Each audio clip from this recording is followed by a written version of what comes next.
You're watching the Commanders Report. I am your host, Jack Sperry, and on today's show, I'm going to be revealing my perfect offseason plan for the Washington Commanders before the start of training camp on July 25th. So we got about a month left to go here before the start of training camp, and I still think there's some moves that the Commanders could make to improve this roster heading into the 2023 season. But before I get into my perfect plan for your Washington Commanders, make sure you join the family here at the Commanders Report, I should say, and click that subscribe button for me. All right, we're really doing a great job building up the fam here at the Commanders Report. If you want in-depth Commanders coverage throughout the offseason, throughout this season, 24/7, 365, we got you guys covered here on the channel for free. So make sure you click that subscribe button right now if you want to join our Commanders family.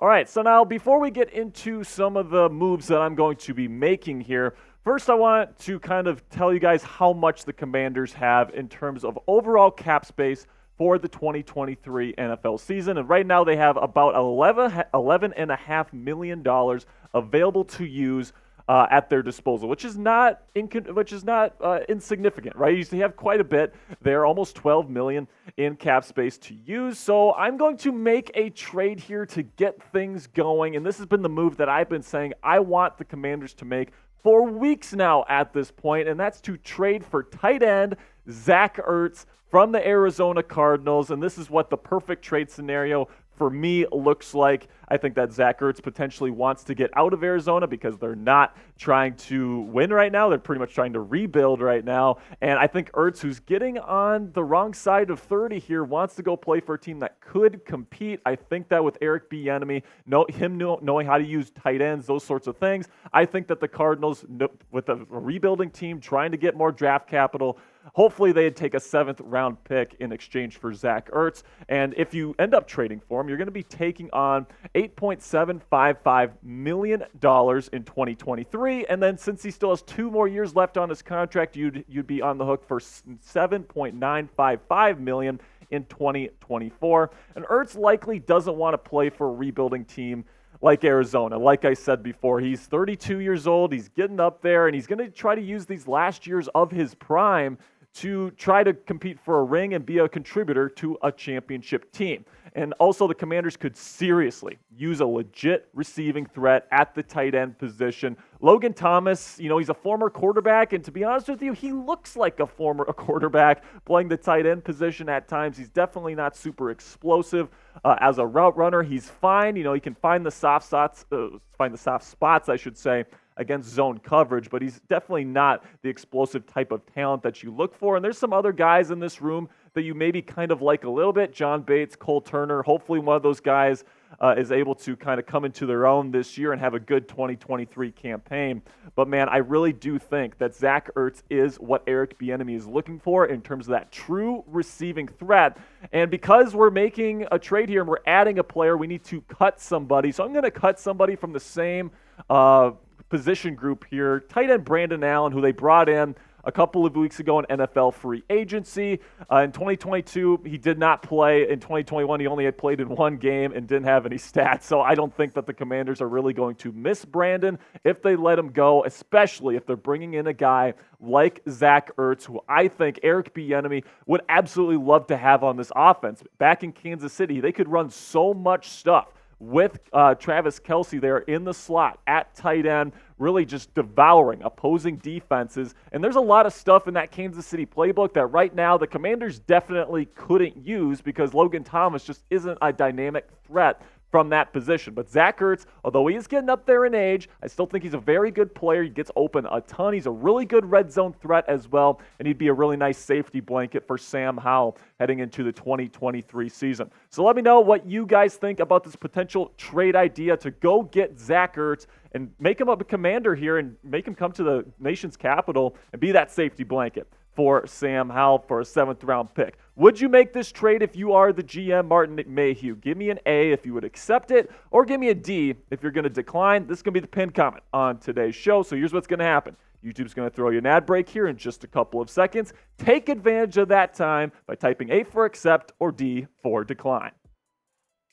All right, so now after this trade, because you're taking on the $8+ million of Zach Ertz's contract and base salary, now you're left with just $3.685 million left in available cap space for the 2023 season. So I think it's time to make some room because I still want to make some moves in NFL free agency. So in order to do that, we need to make a couple of cuts here. And the first one's really, really easy for me. That's Andrew Norwell. The reports have already come out that once Norwell passes a physical, he is going to be out the door. Still hasn't done that quite yet, so the Commanders can't cut him, but they're going to save quite a bit by getting rid of him. And then also I'm going to cut Jaret Patterson, the running back, simply because I just don't think the team really needs him on the roster right now. When it comes to Norwell, you're going to save about $2.28 million in 2023 cap space by getting rid of him. Unfortunately, you do take on a little bit, about $3 million in dead cap for the 2022 season, which isn't ideal, but it's definitely exciting to get that at least a little bit of boost in the cap space department. Then Jaret Patterson, another guy that I just don't think is going to be a long-term fit here with the Washington Commanders. I don't think he's particularly super talented, and I think that, the extra $940K in cap space could go a long way here for the Commanders as they approach 2023. So after these cuts here, we get to about $6.9 million in available cap space to use in NFL free agency before the start of training camp. And coming up here, I'm going to be revealing the 2 players that I would sign if I were GM Martin Mayhew for the Washington Commanders. But first, I want to tell you a little bit about this awesome t-shirt combo that you can find on the Chat Sports website right now. We've got that awesome burgundy short sleeve there with the Commanders helmet on there. And then also for summer, guys, personally, I like white long sleeve t-shirts. I love wearing long sleeves, but black, burgundy, those types of colors, the darker colors don't really work for summer. It gets really hot, but with the white, the heat doesn't get in there quite as much. So I think this is the perfect combo for you if you want to rep the burgundy and gold this summer. So go to chatsports.com/Commanders combo to get your hands on this awesome pair of t-shirts today. All right, so now let's talk a little bit about free agency. We've added Zach Ertz to this team, which I think is definitely something that the Commanders should consider. Now there's a couple of free agents that I really, really like and I want to add to this team to kind of bolster this roster here before the start of the season. Number one, let's go with the meat and potatoes here, the offensive lineman, Ben Jones. In my opinion, Ben Jones is one of the most reliable interior offensive linemen in the National Football League, and he's been that way for a very, very long time. Now, last year, he did have a little bit of regression there with the Tennessee Titans at a 71.9 PFF grade. Did get injured, only played in 12 games, but you take a look at the other years there, 77.8, 78.6, 76.7. He consistently grades as a top 20 interior offensive lineman in the National Football League, and Lord knows the Washington Commanders could certainly use some help along the interior of this offensive line. You have Nick Gates and Ricky Stromberg there at the center position. Nick Gates could kind of flex out to guard if you need to, and right now Chris Paul and Sadiq Charles at left guard just isn't going to cut it for me. And although Ben Jones has been a center throughout his career, he also has experience playing guard. So wherever you want to put him, whether you want to put him at center or you want to put him at left guard, I think that he is the best interior offensive lineman on the market. That includes Dalton Reisner as well, and I think that he'd be the best overall fit, and he'd make this offensive line a lot better by bringing him in. So I would absolutely consider shelling out a little bit of money to Ben Jones to bring him in, as long as he's not asking for too much here. But first, after we've got the offensive lineman, we've taken care of that biggest need on the roster, let's make a splash signing now, okay? Let's get some electricity into this offense after already trading for Zach Ertz. So I am going to sign Kareem Hunt, running back, formerly with the Cleveland Browns and Kansas City Chiefs. Last year, 123 carries and 3 touchdowns.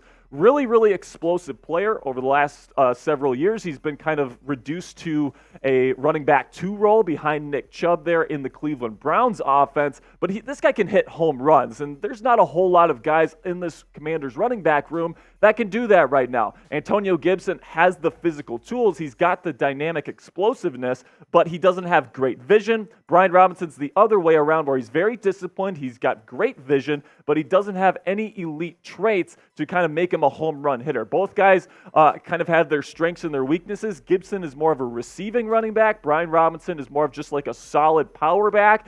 I think, at least in my opinion, if you add Kareem Hunt to the mix here, where he had his best years of his career, the first 2 years of his career with Eric Bieniemy as his offensive coordinator, this run game would be absolutely just explosive. It would just explode. I think that with the offensive line right now not being necessarily the best in terms of run blocking right now, you want to get a guy in the lineup that can make guys miss, and that is what Kareem Hunt does. He's also a pretty decent wide receiver, and I think that's something that Eric Bieniemy really cherishes in his running backs when he's operating his offense. Kareem Hunt can certainly do that for you. And after these two signings here, the updated cap space is going to be about $1.4 million. Now, that's not a whole lot going into the 2023 season, but when you're adding guys like Zach Ertz, Ben Jones, and Kareem Hunt to your roster, I think it's worth it. And then there's also some different things you can do with some extensions like Kamren Curl and Montez Sweat, for example, that can make some room as well. So if you could just pick one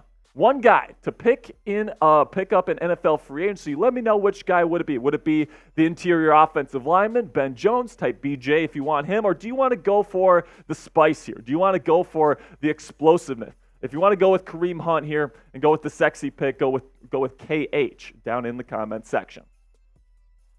All right, so now let's make a couple of extensions, okay? So I think that right now there's a couple of players with the Washington Commanders that need to get paid, all right? There's a couple guys that are, slated to be free agents in 2024 that I don't want hitting the open market. Now, remember, these contract figures that I'm about to shell out here don't go into effect until 2024. So you look at these contract numbers, they're not going to come into effect until 24, and they won't have any effect on the 2023 cap. All right, so now let's start with the guy that I think absolutely needs to get paid sometime this offseason, and that is Montez Sweat. Last year, 8 sacks, 45 tackles, and 14 tackles for loss. He absolutely broke out, and he showed that he was the number one edge rusher on this defense. And for me, I'm going to sign him to a 4-year, $16.5 million contract per season, and I think that's extremely fair for a guy like Montez Sweat, who's maybe not like a true elite number one guy. He hasn't had double-digit sacks in his career to this point, but I think just outside of the top 10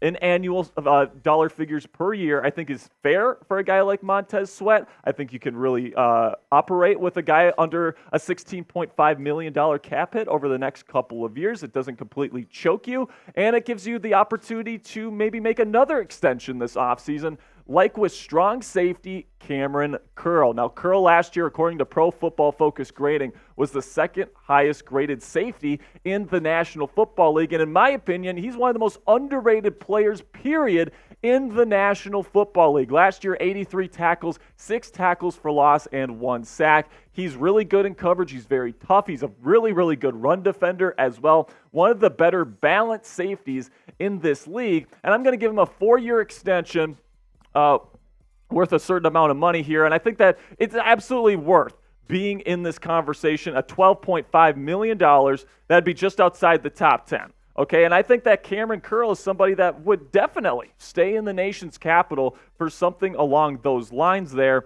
and I think that that's a really good price. Now, will he ask for more than that? I think that that's absolutely possible, being that he was the second highest graded safety in the league last year, but this is a perfect scenario here, and I think that 12.5 is a fair price, and hopefully he would accept that.